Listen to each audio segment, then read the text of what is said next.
من يهده الله فلا مضل له ومن يضلله فلا هادي له ونشهد أن لا إله إلا الله وحده لا شريك له ونشهد أن سيدنا ونبينا ومولانا محمدا عبده ورسوله أما بعد فأعوذ بالله من الشيطان الرجيم بسم الله الرحمن الرحيم ولقد خلقنا الإنسان من سلالة من طين صدق الله العظيم وبلغنا رسوله النبي الأمين الكريم ونحن على ذلك لمن الشاهدين والشاكرين والحمد لله رب العالمين. السلام علیکم ورحمۃ اللہ تعالی وبرکاتہ.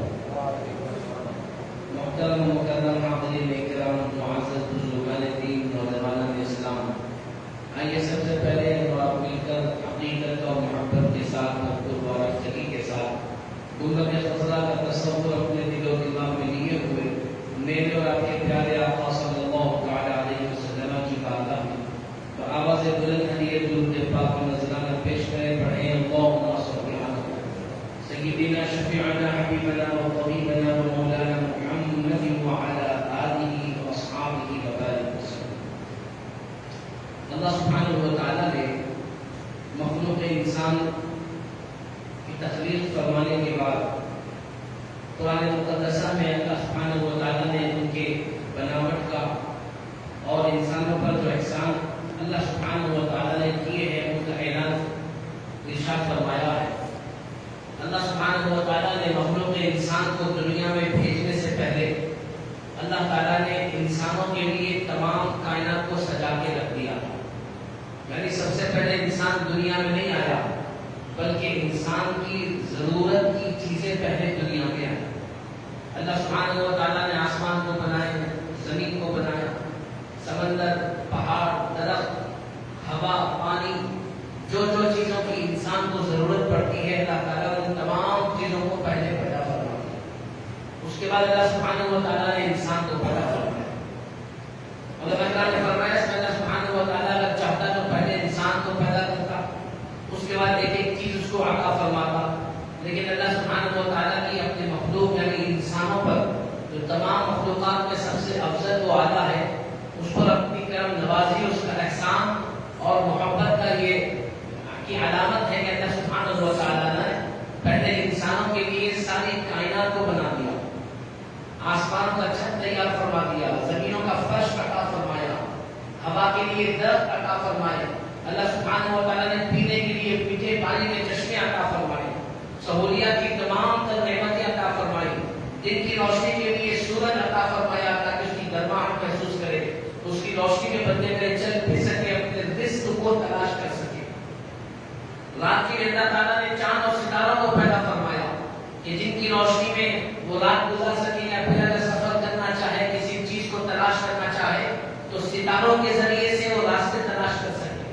یہ تمام کہکشائیں، یہ تمام تر نعمتیں اللہ سبحانہ و تعالیٰ نے انسان کو پیدا کرنے سے پہلے اللہ سبحانہ و تعالیٰ نے بنا دیا. جیسا کہ مثال کے طور پر اگر ہم کہیں کہ اگر ہمیں کہیں پر رہنے کے لیے گھر بنانا ہے تو پہلے انسان وہاں پر اتر کے گھر نہیں بناتے. ایک بندہ ہوتا ہے جو اپنی نگرانی میں اپنی طرف سے گھر تیار کرتا ہے، تمام گھر کو تیار کیا جاتا ہے، چھت ڈالے جاتے ہیں، دیواریں لگائی جاتی ہے، اس کے بعد پھر آنے کا کام مرحلہ شروع ہوتا ہے، اس کے بعد پھر فرش کی جاتی ہے، دروازہ لگائے جاتے ہیں، لائٹ نل کا انتظام کیا جاتا ہے، روشنی کا انتظام کیا جاتا ہے، رہنے کے لیے، کھانے کے لیے، باورچی خانے کا، سونے کے لیے بستروں کا، بیڈوں کا انتظام کیا جاتا ہے. جب تمام آسائش آرام کی چیزوں سے گھر مرصع ہو جاتا ہے، گھر تیار ہو جاتا ہے، اس کے بعد انسان اس گھر میں آباد ہونے کے لیے آتے ہیں. تو گھر بنانا، اس کے بعد انسانوں کا آباد ہونا، یہ ایک فطری اور آسان سمجھ میں آنے والا عمل ہے. اللہ سبحانہ و تعالیٰ جو مخلوقات میں انسان کو سب سے اونچا مقام عطا فرمایا، اللہ نے پہلے انسانوں کو پیدا نہیں فرمایا، پہلے مخلوق انسان کی آسائش، آرام اور سکون کی تمام چیزوں کو اللہ پاک نے پیدا فرمایا. جب وہ تمام چیزیں وجود میں آ گئی قرآن مقدسہ کی آیت جو پارے 30 سورۃ 3 میں ہے، لقد خلقنا الانسان فی احسن تقویم، کہ ہم نے انسان کو بہترین سانچے میں ڈھال کر کے پیدا فرمایا. اور ایک جگہ پر اللہ تعالیٰ نے ارشاد فرمایا وَلَقَدْ خَلَقْنَا الْإِنسَانَ مِنْ صُلَالَةٍ مِّن طِينٍ، کہ بے شک اللہ سبحانہ و تعالیٰ نے بہترین مٹی کے ذریعے سے انسان کو وجود بخشا. تو انسان کا وجود مٹی سے ہوا اور اس کے ذریعے سے اللہ سبحانہ و تعالیٰ نے اس کے آگے کے مراحل کو طے فرمایا. ثم خلقنا النطفة علقة فخلقنا المضغة عظاما، یہ آگے کی آیتیں ہیں. اللہ سبحانہ و تعالیٰ نے قرآن میں ارشاد فرمایا کہ ہم نے تم کو انسان کو مٹی سے پیدا کیا، پھر نطفے کو، انسان کے نطفے کو جس میں وہ موجود تھا ایک محفوظ اور معزز جگہ پر رکھ دیا، محفوظ اور طاقتور جگہ پر جہاں پر کوئی نقصان نہ ہو، وہاں پر ہمیں اسے رکھ دیا. پھر ہم نے اس نقطے کو یعنی اس قطرے کو ہم نے وجود بخشا، کس شکل میں؟ گوشت کے گوتڑے کی شکل میں. پھر فرمایا کہ ہم نے اس گوشت کو ہم نے بوٹی کی شکل عطا فرمائی. ثم خلقنا النطفة علقة فخلقنا العلقة مضغة، ہم نے بوٹی کی شکل عطا فرمائی. پھر ہم نے اس بوٹی کو ہڈیوں کی شکل میں تبدیل کر دیا. انسان چھوٹا سا قطرہ تھا دنیا میں آنے سے پہلے، قطرے کے ذریعے سے اللہ پاک نے اس کو گوشت کا گوشوڑا بنایا، پھر بوٹی بنایا. پھر اللہ نے فرمایا کہ ہم نے اس کو ہڈیوں کے ڈھانچے میں تبدیل کیا. پھر اس کے بعد ہم نے اس ہڈیوں پر گوشت اور پوست چڑھا دیا، ہڈیوں پر ہم نے گوشت چڑھایا. اس کے بعد اللہ سبحانہ و تعالیٰ نے ارشاد فرمایا کہ آخر میں ہم نے اس کو انسان کی صورت عطا فرمائی، ہم نے شکل و صورت سے اس کو مالا مال کیا. آخر میں ہم نے اس کو وجود کیا دیا، شکل و صورت سے مزین کر دیا، اس کے چہرے کو بنایا. ہم نے گوشت، ہڈیوں پر گوشت اور پوست چڑھانے کے بعد چہرے سے اسے مالا مال کیا. پھر فرمایا فَتَبَارَكَ اللَّهُ أَحْسَنُ الْخَالِقِينَ، بے شک اللہ بہت برکت والا اور بہترین پیدا کرنے والا. تمام مخلوق انسان کو، مجھ کو، آپ کو، ہمارے والدین کو، ہماری آنے والی نسلوں کو، ہمارے باپ دادا کو، آبا کو، اجداد کو، یہاں تک کہ حضرت سیدنا آدم علیہ السلام کو پیدا کرنے والا بھی اللہ ہی ہے. اللہ سبحانہ و تعالیٰ نے ہم کو پیدا کیا. اب اللہ سبحانہ و تعالیٰ کی یہ نعمت جو پیدائش کے ذریعے سے انسانوں کے وجود کو آگے بڑھانا ہے، قیامت تک یہ سلسلہ چلتا رہے. اب بحیثیت مومن مسلمان ہم کو اللہ پاک نے ایمان کی دولت سے مالا مال کیا. اب ہمیں یہ جاننا ضروری ہے کہ پیدا ہونے کے بعد سے لے کر مرنے تک اللہ سبحانہ و تعالیٰ کے کون سے احکامات ہیں جس پر عمل کرتے ہوئے مجھے اور آپ کو زندگی گزارنا. دیگر مذاہب کے ماننے والے لوگ ہیں، ان کے طریقہ کار الگ ہیں، ان کی زندگی گزارنے کا طریقہ الگ، ان کے مذہب کے رسم و رسومات الگ، ان کے مذہب کے طور طریقے الگ. مگر دین اسلام جو سب سے پاکیزہ ہے، سب سے مقدس ہے، سب سے محتشم ہے، سب سے اللہ کی نزدیک پسندیدہ دین ہے، ان الدین عند اللہ الاسلام. تو اس دین اسلام کے اندر اللہ پاک نے کیا احکامات نازل کیے، مجھے بھی جاننا ضروری ہے، آپ کو بھی جاننا ضروری ہے. تو پیدائش جو اللہ سبحانہ و تعالیٰ نے بہترین انداز سے بندے کے اللہ پاک نے فرمائی ہے، تو اسی لیے اللہ سبحانہ و تعالیٰ نے بندے کی یعنی پیدا ہونے والے کی محبت اللہ نے اس کے قریبی لوگوں کے دلوں میں عطا فرمائی.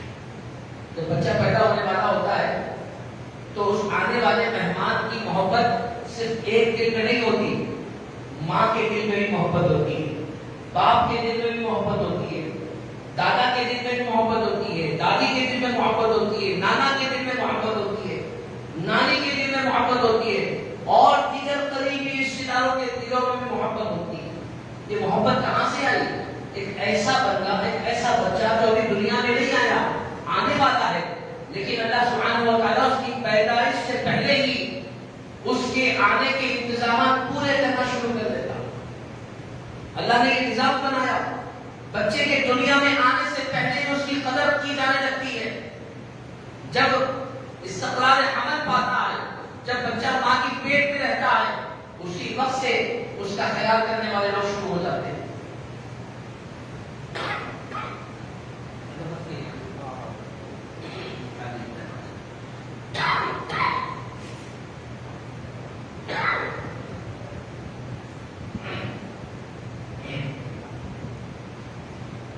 تو اللہ سبحانہ و تعالیٰ کا نظام ایسا نہیں کہا جا سکتا کہ پیدا ہونے والے بچے کی محبت صرف ماں کے اندر ہوتی ہے، کیونکہ کیونکہ ماں اسے جنم دیتی ہے، ماں اسے پیدا کرتی ہے، تو ماں ہی کے دل میں محبت ہوگی؟ نہیں، اللہ سبحانہ و تعالیٰ نے ماں کے دل میں بھی اس کی محبت عطا فرمائی، باپ کے دل میں بھی محبت عطا فرمائی، بھائیوں اور بہنوں کے دلوں میں بھی محبت عطا فرمائی، جدھر قریبی رشتہ داروں کے دلوں میں بھی محبت عطا فرمائی۔ یہ محبتوں کا پیدا کرنے والا کون ہے؟ اللہ سبحانہ و تعالیٰ، کہ ہمارے دنیا میں آنے سے پہلے ہماری حفاظت کے انتظامات کیے جا رہے ہیں، ہمارے رہنے کے انتظامات کیے جا رہے ہیں، ہمارے کھانے پینے کی فکر کی جا رہی ہے، ہمارے سونے رہنے کا انتظام کیا جانے لگا ہے، ہماری خوشی اور ہمارے آسائش کی فکر کی جانے لگی ہے۔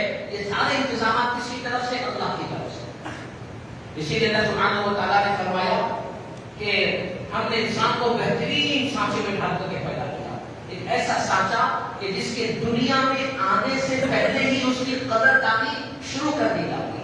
آقا کریم صلی اللہ علیہ وسلم نے فرمایا کہ مجھے میری امت پر قیامت کے دن فخر ہوگا۔ صحابہ نے پوچھا یا رسول اللہ اس بات کا فخر ہوگا؟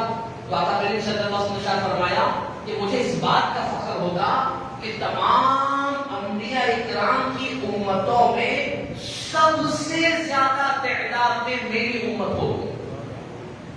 اسی لیے آقا کریم صلی اللہ علیہ وسلم نے فرمایا تزوجوا الودود الودود فإني أباهي بكم الأمم يوم القيامة، کہ اے میرے ماننے والوں، میرے امتیوں، میرے اللہ کے بندو، ایسی عورتوں سے شادی کرو جو زیادہ بچے پیدا کرنے والی، زیادہ بچے ہوں گے تو میری امت میں اضافہ ہوگا، میری امت بڑھے گی تو قیامت کے دن میں اپنی امت پر فخر کروں گا۔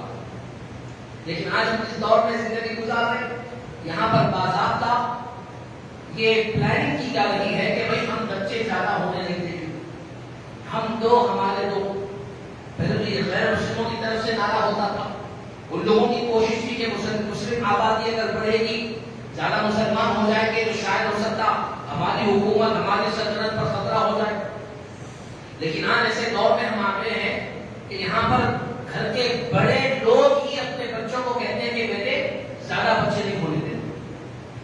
حالانکہ شریعت مطہرہ کے احکامات کیا ہے، شریعت نے کیا حکم دیا، شریعت کا کیا طریقہ ہے، اس کو جاننے کے لیے کوئی تیار نہیں۔ شریعت مطہرہ نے جو اللہ سبحانہ و تعالیٰ کی طرف سے نعمت ہے اولاد کا ہونا، اس کے ہونے میں رکاوٹ بننا شریعت نے سختی کے ساتھ منع کیا۔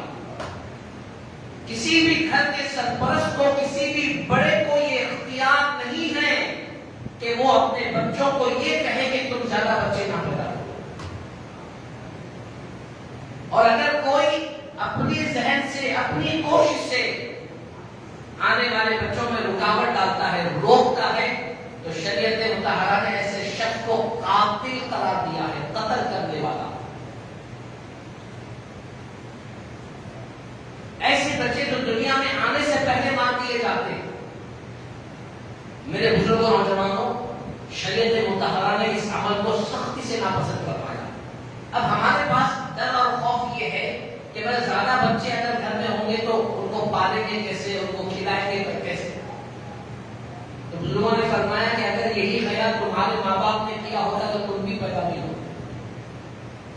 تمہارے ماں باپ نے اگر تمہارے تعلق سے یہ سوچا ہوتا کہ بھائی اگر ہم اپنے بچے کو پیدا ہونے دیں گے تو اس کو کھلائیں گے کیا، پلائیں گے کیا، رکھیں گے کیا، اڑھائیں گے کیا، زندگی گزاریں گے کیا، تعلیم دلائیں گے کیا، اگر یہ خیال تمہارے ماں باپ کو آیا ہوتا تو تم بھی پیدا نہیں ہوتے۔ تو پھر جو خیال سے تمہارے ماں باپ کو اللہ نے دور رکھا، وہ خیال تمہارے دل میں کیسے آ رہا ہے؟ پھر فرمایا کہ دوسری چیز یہ کہ تمہاری کیا بساط، تمہاری کیا اوقات کہ تم پیدا ہونے والے کو کھانا کھلاؤ یا اس کی زندگی گزارو۔ تمہیں اور تمہاری اولاد کو کھلانے والا تو اللہ ہے۔ بلکہ فرمایا وما من دابہ، پارے 12 کی شروع کی آیت ہے کہ اللہ سبحانہ و تعالیٰ تو وہ ہے جو زمین پر پیٹ کے بل رینگنے والے کیڑے کو بھی رزق عطا فرماتا۔ تو جو پروردگار کیڑوں کو رزق عطا فرماتا ہے، اس پروردگار، وہ پروردگار اشرف المخلوقات انسان کو بھوکا پیاسا رکھے گا؟ وہ پروردگار عالم تمہاری اولاد کو بھوکا پیاسا رکھے گا؟ تو لہذا فرمایا گیا یہ ایمان کی کمزوری کی نشانی ہے اگر کوئی یہ سوچتا ہے کہ ہم اپنی اولاد کو کھلائیں گے کیا، تو ایک بات ذہن میں رکھیں کہ اولاد کا دینے والا اللہ، اگر اللہ سبحانہ و تعالی ماں کو صحت و تندرستی کے ساتھ جتنی اولاد عطا فرمائے اتنی اولاد کو آنے دینا لازم و ضروری ہے۔ اپنے ذہن سے، اپنی سوچ سے آنے والی اولاد پر پابندی لگانا، روک لگانا، یعنی ڈاکٹرز یہ کہہ رہے ہیں کہ بھائی ابھی گنجائش، جیسے نارمل ڈیلیوری ہو تو 7، 8، 9 تک بھی گنجائش ہوتی ہے، اور اگر آپریشن سے ہو رہے ہیں تو پھر 2 بہت زیادہ ہو گیا، 3 اور زیادہ ہو گیا، 4، اس سے بڑھ کے اکثر نہیں ہوتے، پھر ماں کی جان کو خطرہ ہوتا ہے۔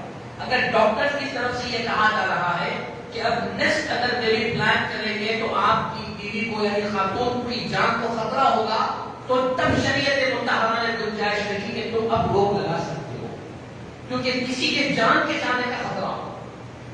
لیکن اگر ڈاکٹر کی طرف سے یہ نہیں کہا گیا کہ آپ کو کوئی خطرہ نہیں ہے، اور بیبی پلان کر سکتے ہیں، اور بچے پیدا کر سکتے ہیں، اور اس کے باوجود بھی اپنی سوچ سے، اپنے خیال سے اگر بچوں کو پیدا ہونے سے روکا جائے گا، تو ایسے والدین، ایسے سرپرست، ایسے بڑے لوگ سخت ترین گنہگار اور قاتل بن کر قیامت کے دن اللہ کی بارگاہ میں کھڑے ہوں گے۔ اس بات کو ذہن میں رکھیں، اولاد کی دینے والی ذات اللہ کی، اور جو اللہ تعالیٰ دے اس کو خوشی سے اپنا دے۔ بہت سارے لوگوں کی خواہش ہوتی ہے کہ بھئی ہم کو بیٹا ہو، کچھ لوگ ایسے بھی خوش نصیب ہوتے ہیں جو چاہتے ہیں کہ ہم کو بیٹی ہو، اور خاص طور پر جس کی پہلی اولاد ہوتی ہے۔ بہت سارے ایسے بھی گھرانے ہمارے لوگوں میں گزرے ہیں جنہوں نے اپنی بیویوں کو طلاق دے دیا صرف اس بات پر کہ ان لوگوں نے بیٹی کو پیدا کیا۔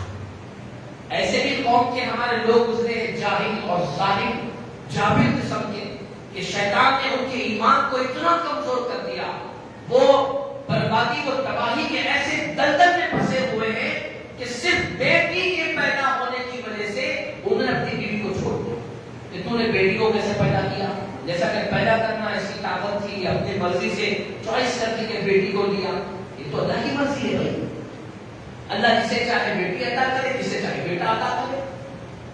اب ایمان والا تو یہ نہیں ہو سکتا کہ اس پہ آبجیکشن کرے، جو بے ایمان ہوگا، ایمان سے دور ہوگا، اللہ سے رسول پر ایمان نہیں ہوگا، وہ شخص اعتراض کرے تو پھر بھی چلتا، لیکن کلمہ کو مسلمان، اپنے آپ کو ایمان والا کہلانے والا وہ شخص اعتراض کرے کہ تو نے بیٹی کو کیسے پیدا کیا، تو میرے بزرگ نوجوانوں، شیطان مردود نے اس ایمان کو برباد کر دیا۔ تو بیٹا ہو یا بیٹی ہو، دونوں اللہ کی نعمت ہے، بلکہ بزرگوں نے فرمایا کہ بیٹا اللہ کی نعمت ہے اور بیٹی اللہ کی رحمت ہے۔ فرمایا کہ بیٹا اگر ہوگا تو اس کے تعلق سے تم سے سوال کیا جائے گا، تم سے پوچھا جائے گا، حساب کتاب دینا پڑے گا، اور فرمایا کیوں؟ اس لیے کہ وہ اللہ کی نعمت ہے، اور اگر بیٹی ہے تو یہ اللہ کی رحمت ہے، اور شریعت مطالعہ نے بتایا کہ رحمت کا ثواب دیا جاتا ہے، ثواب نہیں کیا جاتا۔ رحمت ملنے پر اور نیکیاں دی جاتی ہے۔ رحمت کہتے کس کو ہے؟ جو اللہ کی طرف سے انعام ہو، جس کا سوال نہ کیا جائے۔ آقا کریم صلی اللہ علیہ وسلم نے ارشاد فرمایا، بلکہ علماء کرام نے یہاں تک فرمایا کہ بیٹا اور بیٹی دونوں میں اگر کسی کو فوقیت، کسی کو اونچا مقام، کسی کو عظمت اللہ پاک اور اس کے رسول نے عطا فرمائی ہے، تو اللہ اس کے رسول نے بیٹیوں کو اونچا مقام عطا فرمایا۔ باضابطہ آقا کریم صلی اللہ علیہ وسلم نے ارشاد فرمایا کہ اگر کسی کے 3 بیٹیاں ہو اور وہ اپنی بیٹیوں کی پرورش کرے، اچھے سے تربیت کرے اور اچھے گھرانے میں ان کا نکاح کر دے، تو اللہ پاک ایسے والدین کو جنت میں داخل عطا فرمائے۔ صحابہ میں سے کسی نے کہا یا رسول اللہ اگر کسی کے 2 ہو تو فرمایا اس کے لیے بھی جنت ہے۔ ایک صحابی نے کہا یا رسول اللہ کسی کو ایک ہی ہے، 2 بھی نہیں ہے؟ آقا کریم مسکرائے اور کہا کہ اگر وہ ایک بیٹی کی پرورش کرے اور اس کو اچھی تربیت کرے اور اس کے اچھی شادی کر دے تو اللہ پاک اس کو بھی جنت عطا فرمائے۔ محدثین نے فرمایا بیٹیوں کی پرورش اور تربیت پر، ان کے نکاح کرنے پر یہ جو بشارت حدیث پاک میں آئی ہے، ایسی بشارت بیٹوں کی تربیت پر نہیں آئی۔ یعنی بیٹوں کی تربیت کر کے شادی کرو گے تو جنت ملے گی، یہ جو بشارت بیٹیوں کے لیے ہے، بیٹوں کے لیے الفاظ نہیں ادا کیے گئے۔ فرمایا اس وجہ سے اللہ پاک نے بیٹیوں کو اونچا مقام دیا. پھر آقا کریم صلی اللہ علیہ وسلم کا عملی نمونہ, آقا کریم صلی اللہ علیہ وسلم نے خود ارشاد فرمایا کہ جب تمہارے گھر میں بیٹا اور بیٹی ہو اور تم لوگوں کے لیے کوئی چیز لے کر جاؤ تو وہ چیز جو تم ان کے لیے لے کر آئے ہو پہلے بیٹی کو دینا, بعد میں بیٹے کو دینا. یہ آقا کریم صلی اللہ علیہ وسلم نے ارشاد فرمایا. اور آقا کریم صلی اللہ علیہ وسلم نے باضابطہ بیٹی سے محبت کر کے دکھایا.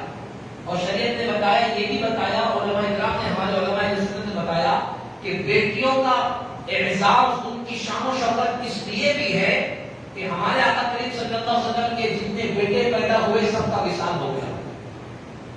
3 بیٹے ہوئے, تینوں کا وصال ہو گیا.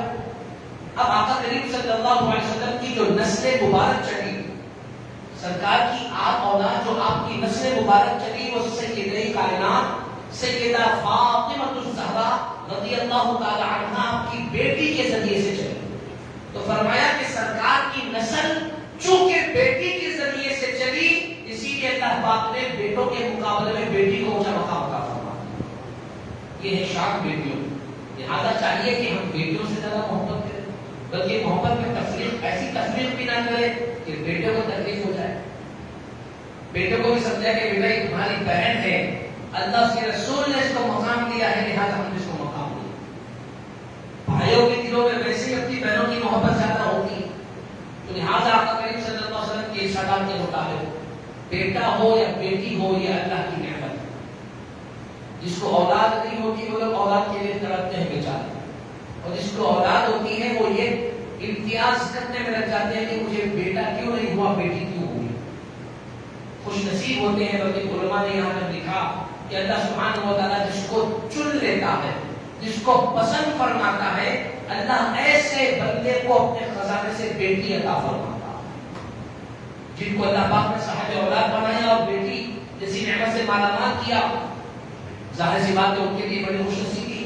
پھر ہمارے علماء نے فرمایا کہ جن کے نکاح ہو جائے ان کے لیے ضروری ہے کہ وہ روزانہ اللہ سے اولاد کے لیے دعائیں مانگیں. الدعاء مخ العبادہ, دعا عبادت کا مغز ہے. عبادت کرنے کے بعد تم دعا مانگو گے تو تمہیں عبادت کا مغز مل جائے گا. اور فرمایا کہ ہر نماز میں, ہر موقع پر جن کو اللہ پاک نے اولاد سے محروم کیا ہوا ہے, اب تک اس کی مصلحت, اس کی حکمت, اس کی مرضی ہے, وہ لوگ بار بار اللہ کی بارگاہ میں اولاد کے لیے دعا کرتے ہیں. جس قدر دعائیں کریں گے اللہ پاک عطا فرمائے گا. اور اولاد کا عطا کرنے والا کون ہے؟ اللہ ہے. بہت سارے نوجوان ہمارے پریشان ہوتے ہیں کہ بھائی شادی ہو کے 3 سال ہو گیا, 4 سال ہو گیا, 5 سال ہو گیا, 10 سال ہو گیا, لیکن اولاد نہیں ہوئی. میرے بزرگوں, نوجوانوں, اگر اولاد نہیں ہوئی تو یہ اللہ کی مرضی. اگر اللہ نے طے نہیں فرمایا اولاد نہیں ہونا ہے تو پھر نہیں ہونا. ہم اس پہ راضی رہیں, ہم اس پہ خوش رہیں. اور اگر ہم نے اللہ کو دعاؤں کے ذریعے سے منوا لیا, ہم نے گڑ گڑا کر, رو رو کر اللہ کو راضی کر لیا, تو کوئی بعید نہیں کہ اللہ صرف ہمارے مانگنے کی وجہ سے اللہ پاک ہمیں اولاد عطا فرمائے. لہذا مانگنے میں ہمت نہ ہارے اور توکل, بھروسہ کبھی کمزور نہ کرے. ہمیشہ پرامید رہے کہ میرا رب مجھے ضرور یہ انعام عطا فرمائے گا. جس قدر آپ پرامید رہیں گے اللہ سبحانہ و تعالیٰ ضرور عطا فرمائے گا. تو لہذا اولاد مانگے اللہ سے, اور اولاد میں یہ مانگے کہ اگر جو تجھے پسند ہے وہ عطا فرما. ایسا نہیں اللہ بیٹا دے دے, بیٹا دے دے, بیٹا دے. اللہ تجھے جو پسند ہے وہ عطا فرما. ہاں مطلب کسی کو 2-3 بیٹے ہو گئے, بیٹیاں ہو گئی, بیٹے کی خواہش ہے تو یہ اور بات. اور ایسے بھی بیچارے لوگ ہوتے ہیں جن کو بیٹیاں ہوتی ہے, بیٹا بھی ہوتا, خواہش ہوتی ہے کہ کاش مجھے بیٹی بھی ہو جائے. اور بعض ایسے ہوتے ہیں جس کو بیٹیاں بہت ہوتی ہے, بیٹا نہیں ہوتا, ان کی خواہش ہوتی ہے کہ مجھے بیٹا ہو جائے. تو دونوں کے لیے فرمایا گیا کہ اگر کوئی یہ چاہتا ہے کہ اس کے گھر میں بیٹا پیدا ہو, بزرگوں کا دیا ہو وظیفہ اپنے سامنے اور ذہن میں آ گیا. ہمارے بزرگوں نے فرمایا کہ اگر کسی کی خواہش ہو, تمنا ہو, چاہت ہو, یہ آرزو ہو کہ اسے بیٹا پیدا ہو, تو فرمایا کہ وہ اور اس کی زوجہ دونوں نیت کر لے کہ اے اللہ اگر تو نے ہمیں بیٹا دیا تو ہم اس کا نام محمد رکھیں گے. فرمایا کہ اگر کوئی یہ نیت کر لے کہ اگر ہمارے گھر بیٹا پیدا ہوگا تو ہم اس کا نام محمد رکھیں گے, تو اللہ تعالیٰ ضرور ایسے جوڑے کو بیٹا عطا فرمائے. بزرگوں کا آزمایا ہوا عمل ہے کہ بزرگوں نے اپنے مریدوں کو، اپنے ماننے والوں کو نصیحت کی اور ان کو بتایا، ان لوگوں نے یہ نیت کی، اللہ پاک نے ان کو بیٹا ہی عطا فرمایا۔ ہم میں سے اگر کوئی ایسے خواہش مند ہے تو وہ بھی نیت کر کے دیکھیں انشاءاللہ، ضرور اللہ پاک کرم فرمائے گا انشاءاللہ۔ میں نے کہنے کا مقصود یہ ہے کہ چاہے کچھ بھی ہو جاؤ، ہمیں اللہ کے دیے ہوئے پر راضی رہنا ہے، شکایت نہیں کرنا ہے، راضی رہنا ہے۔ اللہ تو نے جو بھی دیا یہ تیرا شکر ہے۔ پھر فرمایا کہ پیدا ہونے کے بعد کے جو مراحل ہیں، جو پچھلے جمعہ میں نے آپ حضرات کے سامنے عرض کیا کہ ولادت کے بعد بچوں کے کان میں اذان دی جانی چاہیے، جو پہلا حق ہے۔ فرمایا گیا کہ بچے کی ولادت کے فوری بعد پہلے اس کو غسل دیا جائے، صاف ستھرا کیا جائے، اس کے بعد سب سے پہلا عمل اس کے کان میں دوسری کوئی اور آواز جانے سے پہلے اس کے کان میں اذان کی آواز جانا چاہیے۔ یہاں تک کہ ہمارے علماء نے، بزرگوں نے فرمایا کہ بچے کی ولادت کے وقت اگر کوئی خواتین قریب ہے، پہلے کے دور میں گھروں میں بچے پیدا ہوتے تو اس وقت کے بزرگوں نے فرمایا کہ اگر خواتین بچے کی ولادت کے وقت قریب ہے تو ایسی خواتین سے کہہ دے کہ بچے کی ولادت کے وقت آوازیں نہ کرے، خاموش رہے، کیونکہ جب بچہ کوئی آواز پہلی سنے تو وہ اللہ اکبر کی آواز سنے، خاموش رہے۔ اور فرمایا کہ اذان دینے کی حکمت کیا ہے؟ فرمایا پہلی حکمت تو یہ ہے کہ بچے کے کان میں سب سے پہلے کوئی آواز آئے تو اللہ کے نام کی آواز آئے۔ دوسرا یہ فرمایا کہ جب بچہ پیدا ہوتا ہے تو اس کے ساتھ اس کا ہمزاد شیطان بھی پیدا ہوتا ہے، جن جو اس کے ساتھ پیدا ہوتا ہے، جو اس کو بھٹکانے کے لیے، اس کو غلط راستے پر لے جانے کے لیے اس کے ساتھ ہوتا ہے۔ فرمایا جب معصوم بچے کے پاس اذان دی جاتی ہے تو وہ شیطان کو دور کر دیا جاتا ہے، شیطان کو، کیونکہ اذان ایسا عمل ہے کہ فرمایا کہ جہاں پر اذان کی آواز آتی ہے تو شیطان بڑی تیزی کے ساتھ وہ جگہ چھوڑ کر بھاگ جاتا ہے۔ تو اذان کی یہ برکت ہے۔ فرمایا کہ جب اذان دی جائے گی تو شیطان اس کے پاس سے بھاگ جائے گا اور اللہ کے نام سے بچہ مانوس ہو جائے گا، اللہ کے ذکر سے مانوس ہو جائے گا۔ تو سیدھے کان میں اذان، بائیں کان میں اقامت دی جائے، اس کے بعد نام پکارا جائے، اور اس کے بعد میرے بزرگوں اور جوانوں جو بتایا گیا کہ 7ویں دن عقیقہ پیدا ہوتا ہے۔ عقیقہ یہ بچے کے والدین کی طرف سے بچے کی زندگی کا صدقہ ہوتا ہے، لہذا عقیقہ کس کو کہتے ہیں، عقیقے کا طریقہ کیا ہے، عقیقہ کتنے دن میں کرنا چاہیے، کیا طریقے کار ہے، کیا فائدے ہیں، کیا سنت طریقہ ہے، انشاءاللہ آئندہ جمعہ میں آپ حضرات کے سامنے عرض کروں گا۔ مزید بات آپ حضرات کے سامنے جو آج میں نے عرض کی ہے وہ یہی ہے کہ جو صاحب اولاد ہے وہ اپنی اولاد کے ملنے پر اللہ کا شکر ادا کرتے رہے اور اپنے اولاد کے حق میں دعا کرے۔ آقا کریم صلی اللہ علیہ وسلم نے ارشاد فرمایا کہ باپ کی دعا، ماں کی دعا، ماں کی شان تو ہم سنتے وہ تو ہے ہی، لیکن باپ کا مقام بھی کوئی کم نہیں ہے۔ سرکار نے ارشاد فرمایا کہ باپ کی دعا اولاد کے حق میں ویسے ہی ہے جیسے امت کے حق میں نبی کی دعا ہوتی ہے۔ اللہ اکبر کبیرہ۔ اب ذرا اس جملوں پر غور کریں، امت کے حق میں نبی کی دعا جیسی ہوتی ہے، اولاد کے حق میں باپ کی دعا ویسی ہی ہوتی ہے۔ تو جو اللہ پاک نے آپ کو باپ بنایا ہے، اپنی اولاد کے حق میں خود دعا کرے، وہ آپ کی کامیابی کے لیے، کامرانی کے لیے، آپ کی خدمت کے لیے، آپ کو راضی رکھنے کے لیے اور خود اچھے کام کرنے کے لیے، خود جنتی بننے کے لیے آپ اس کے حق میں خوب دعائیں کرتے چلے جائیں۔ آپ جتنی دعا کرو گے آپ کی اولاد اتنی ترقی کرے گی انشاءاللہ تعالی۔ الغرض آئندہ جمعہ انشاءاللہ باقی کی باتیں آپ کے سامنے عرض کروں گا۔ ایک آخری بات یہ عرض کرنا تھا کہ ایک نیوز یہ آئی ہے کہ پچھلے دنوں میں ایک فاؤنڈیشن کی طرف سے سروے کیا گیا، اولڈ سٹی کے تقریباً 2000 مکانات کا سروے کیا گیا، اولڈ سٹی کے پرانے شہر کے 2000 گھروں کا۔ وہاں جا کر یہ پوچھا گیا کہ ان کی لائف سٹائل، زندگی گزارنے کا طریقہ کیسا ہے، لہٰذا ان سے جا کر پوچھا گیا، تفتیش کی گئی، تو آپ یقین جانیے ایسے حیرت انگیز انکشافات سامنے آئے، ایسی باتیں سامنے آئی کہ جس میں سے ایک بات میں آپ کے سامنے عرض کروں گا، وہ یہ کہ انہوں نے اپنی رپورٹ میں لکھا ہے کہ 2000 گھروں کا سروے کرنے کے بعد رزلٹ یہ آیا کہ 46 سے 50% گھروں کے مرد حضرات شراب اور نشے کے عادی پائے گئے. 46% سے زیادہ مسلمان گھر کے مرد حضرات، گھر کے ذمہ داران شراب اور نشے کے عادی پائے گئے، جس کے سبب ان کے گھر کا پورا دار و مدار بکھرا ہوا. مجبوری میں گھر کی عورتیں کمانے کے لیے جا رہی ہیں، بچوں کی تعلیم و تربیت کا کوئی انتظام نہیں، در در کی ٹھوکریں کھانے میں بچے مجبور. ہمارے پرانے شہر کی حالیہ کچھ دنوں میں کیے ہوئے سروے کی رپورٹ میں آپ کے ساتھ پیش کر رہا ہوں. تو لہٰذا میری آپ تمام سے گزارش ہے، خدا کے لیے ہمارے گھر میں ایسے لوگ نہیں ہیں تو اللہ کا شکر ادا کرتے ہوئے اپنے دوسرے لوگوں کے اوپر بھی نظر رکھیں، ان کو سمجھائیں، نصیحت کریں، ان کی تربیت کی کوشش کریں، ان کے حق میں دعائیں کریں، علماء کرام سے رابطہ کریں، ہر مقام پر دینی محفل اور تربیت کی محفل کرنے کی کوشش کریں تاکہ ہم اپنے قوم کو، اپنے دوسرے مسلمان بھائیوں کو سدھارنے میں تھوڑا سا کہیں سے ہی کچھ حق ادا کرنے کی کوشش کریں. پروردگار عالم سے دعا ہے کہ مولا تعالیٰ ہمیں دعوت بڑھنے کی توفیق عطا فرمائے. مولا تعالیٰ جو اس کی اولاد ہے اپنے فضل و کرم سے حبیب پاک صلی اللہ علیہ وسلم کے صدقے میں انہوں نے ایک صحت مند خوبصورت اولاد سے مالا مال فرما. جو صاحب اولاد ہے ان کی اولاد کو نیک اور فرما بردار اور اپنے والدین کا خدمت گزار بنا دے. مولا ہم گنہگاروں کی دعا کو حضور پاک صلی اللہ علیہ وسلم کی سرکت سے قبول فرما. آمین. الحمدللہ رب العالمین. جو حضرات سنت نہ پڑھے ہوں